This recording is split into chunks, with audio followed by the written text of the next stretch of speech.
Shalom kekasih Kristus dimanapun Anda berada. Selamat datang kembali di dalam God's News Channel.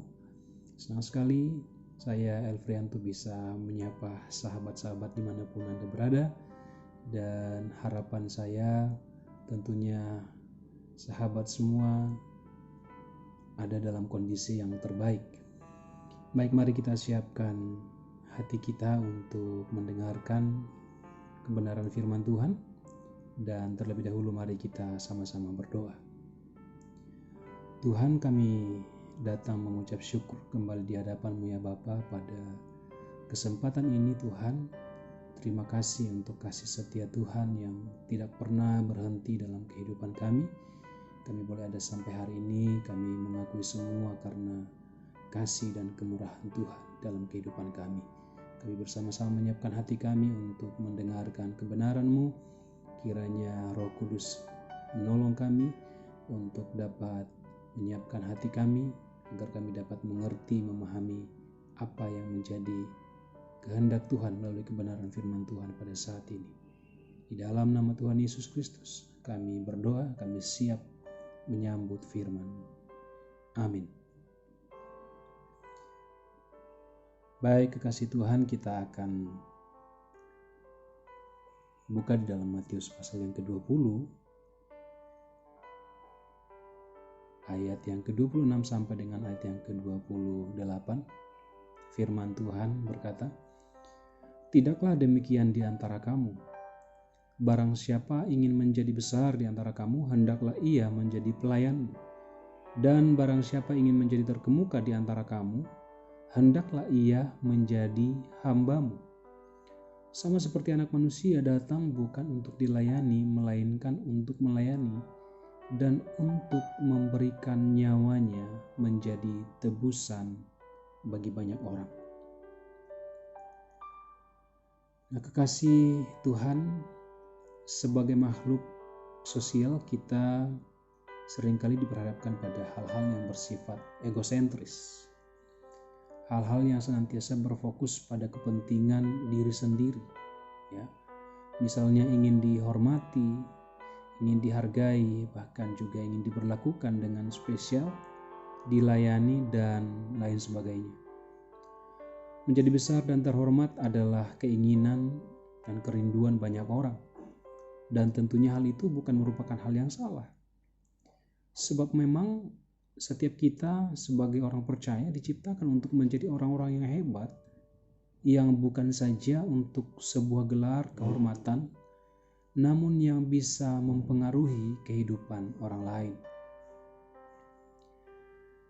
Nah, hal ini yang diminta oleh Yakobus dan Yohanes agar anak-anaknya mendapat tempat yang baik karena desakan dari anak-anaknya.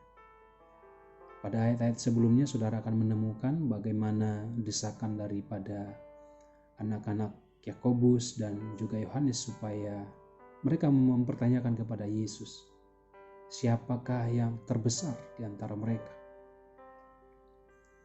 Nah saudara, jawaban Yesus pada ayat yang ke-26 sampai dengan ayat yang ke-28 memberikan suatu pesan bagi semua kita tentunya bahwa menjadi terhormat, terpandang bukanlah hal yang tidak mungkin dan juga bukanlah hal yang salah. Namun setiap kita perlu menggarisbawahi bahwa ada cara untuk menjadi besar, menjadi terpandang atau dihormati. Semua itu tidak terjadi begitu saja. Semuanya perlu proses, semuanya perlu kerja keras. Menjadi terhormat tidak terjadi hanya karena faktor usia, faktor pendidikan, atau karena faktor kekayaan. Meskipun ada banyak orang ketika ketemu orang kaya, ya, tiba-tiba menjadi orang yang sangat sopan. Ketemu orang yang berpendidikan, tiba-tiba sikapnya berubah dan lain sebagainya. Ada banyak orang dihormati bukan hanya karena jabatannya atau karena kekayaannya. Dan tidak sedikit juga orang yang dihujat sekalipun punya jabatan yang penting. Nah, Tuhan Yesus mengajarkan kepada kita bagaimana cara untuk menjadi besar, yaitu melalui proses. Prosesnya seperti apa? Kita harus bisa menjadi seorang pelayan. Menjadi seorang pelayan merupakan sesuatu yang harus kita kerjakan. Itu yang Yesus ajarkan. Di dalam hal kerajaan sorga, popularitas, jabatan atau kekuasaan bukan ukuran dari kebesaran seseorang. Namun Yesus mengajarkan kebesaran yang sesungguhnya adalah ketika kita mau menjadi seorang pelayan.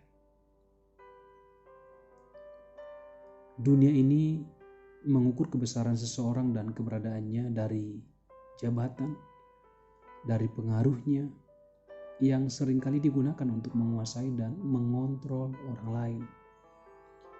Namun Yesus mengajarkan bahwa kebesaran adalah kesiapan untuk menjadi pelayan bagi orang lain.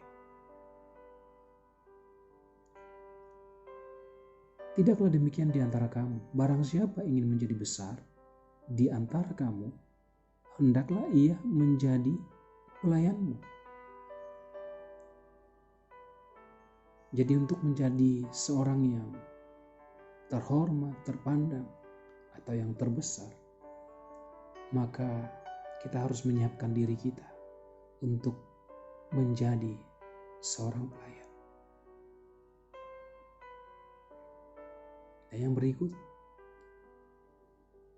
untuk menjadi seorang yang besar, maka kita perlu menjadi seorang hamba.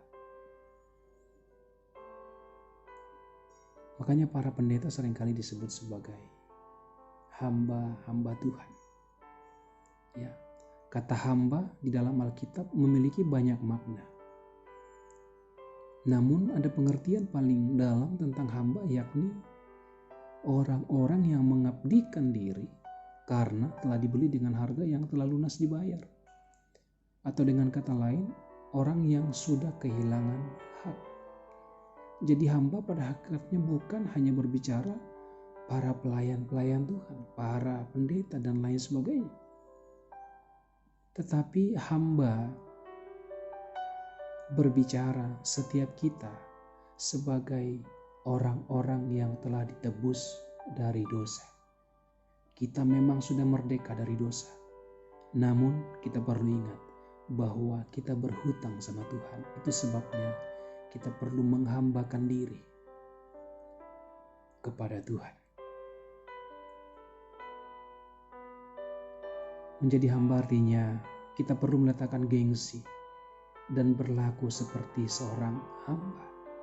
Hamba tidak akan bisa mempertahankan egonya. Hamba tidak bisa mempertahankan gengsinya. Ia akan melakukan tugasnya, bahkan tugas yang paling hina sekalipun, sebagai bentuk pengabdian atau rasa terima kasih atas tuannya karena hidupnya telah ditebus. Adakah kita hari-hari ini, kekasih-kekasih Tuhan, menjadikan diri kita sebagai hamba Kristus, hamba-hamba Allah yang benar-benar ingin meletakkan atau menanggalkan setiap ego kita? Tentunya bukan perkara yang mudah, tetapi bukan berarti itu tidak mungkin untuk kita lakukan. Yesus mengajarkan juga bagaimana supaya kita bisa menjadi besar, maka kita perlu berkorban untuk orang lain. Nah, untuk menjadi korban atau untuk bisa berkorban bagi orang lain, maka kita perlu bisa menyangkal diri kita. Kita hidup di dalam penyangkalan diri. Untuk bisa mengorbankan diri untuk orang lain, perlu hati yang sama seperti hati Yesus. Hati yang siap untuk mengorbankan waktu, mengorbankan tenaga, mengorbankan pikiran, perasaan untuk orang-orang di sekitar kita. Nah, Tuhan rindu setiap umat Tuhan mau menjadi korban bagi kepentingan orang lain. Mengorbankan sebagian hak kita untuk kepentingan atau kebahagiaan orang lain. Nah, pada bagian ini tentunya setiap kita perlu berjuang lebih keras untuk sampai pada tingkatan ini. Itu adalah harga, itu adalah salib yang harus kita pikul sebagai orang-orang yang ingin menjadi yang terbesar dalam kerajaan sorga. Mau membuka hati untuk menerima atau menolong orang lain, dan bukan justru menghindari atau menghindar dari kesulitan orang lain. Saudara dikasihi Tuhan, Yesus bisa memilih untuk menghindari kematian ketika diperhadapkan dengan kayu salib. Dia bisa memilih untuk setiap orang bertanggung jawab atas perbuatannya masing-masing. Sebab kematian di kayu salib adalah aib yang sangat memalukan. Orang yang mati di kayu salib adalah orang yang terkutuk. Dan ia telah memilih jalan itu untuk menanggung kutuk setiap kita. Tapi kita perlu renungkan bahwa karena jalan itulah ia dikenang sepanjang masa peradaban manusia. Jalan itu justru membuat namanya masyhur dan luhur sepanjang hidup kita. Jadi ketiga hal yang Yesus ajarkan bukanlah isapan jempol belaka tentunya. Namun ia telah membuktikan kebesarannya dengan menjalani hidup sebagai pelayan bagi manusia. Menjadi hamba yang rela membasuh kaki para muridnya. Dan bahkan rela mati menjadi tebusan bagi saudara dan saya. Bagaimana dengan kita hari-hari ini? Adakah kita sudah menjadi pelayan? Sungguh-sungguhkah kita hari-hari ini menjadi seorang pelayan? Adakah kita sudah menjadi hamba Kristus yang benar-benar setia? Yang mau mengedepankan apa yang menjadi maunya Tuhan? Adakah hari-hari ini kita mau berkorban bagi orang-orang yang ada di sekitar kita? Memikirkan kepentingan orang lain dan tidak hanya mementingkan diri kita sendiri. Biarlah pertanyaan-pertanyaan ini kita jawab dalam hati kita dan kiranya kita mendapatkan jawaban daripada Tuhan.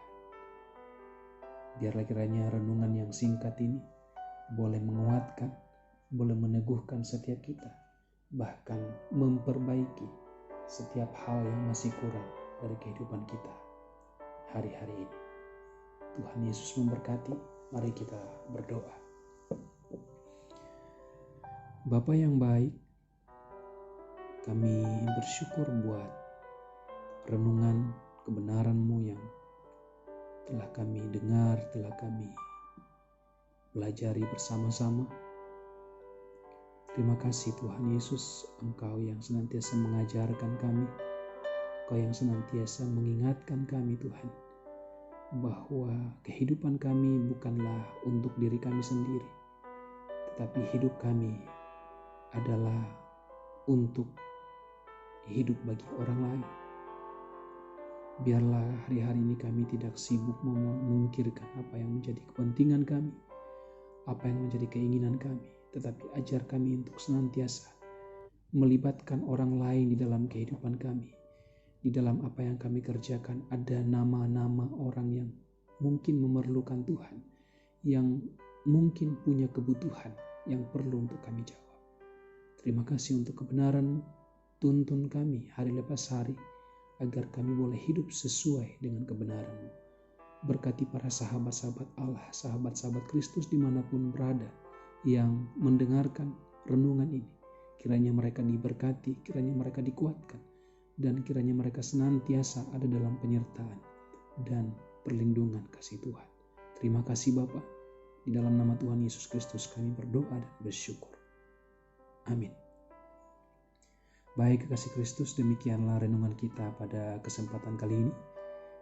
Kiranya setiap kita diberkati, dan sampai jumpa pada renungan firman Tuhan di video-video selanjutnya. Tuhan Yesus memberkati kita semua.